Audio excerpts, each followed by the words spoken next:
Ayan. So, pito rin yung side cope. So, magkabilaan yung kanyang side cope niya. At yung problema niya, ito yung kanyang problema. Dito, meron siyang display, di ba? Meron siyang display. Tapos, medyo magana yung kanyang display. Tapos, dito naman sa kabilang side, ayun, oh. Madilim yung display sa may left side natin kasi nakaharap to eh.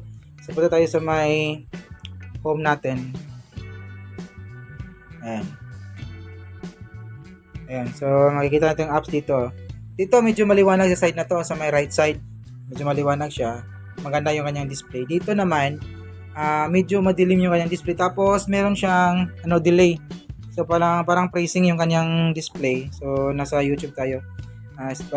Ililipat natin yan.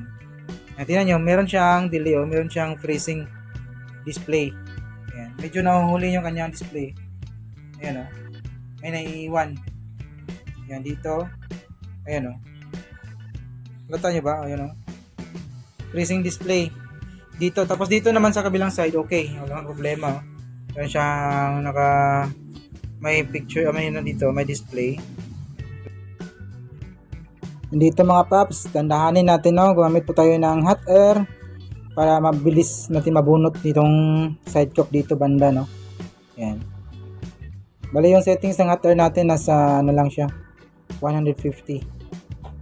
So nag-slide yung ating tawag dito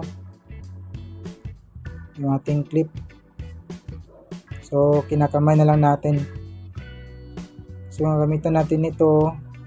Ayun, mag-slide siya, hindi siya makakapit. Ayan.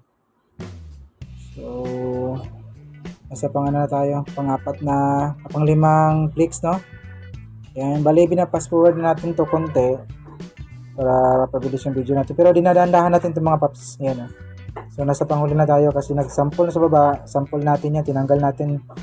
Ayan. Ayan yung settings natin, 150 lang po siya. Yung init niya, 150.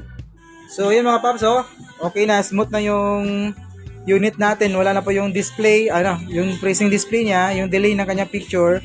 At lumiwanag na rin yung side na to. Maging even na po sila sa may kabilang side, Matapos natin matanggal yung mga side cup niya sa side na ito. Ayan. So, okay, goods.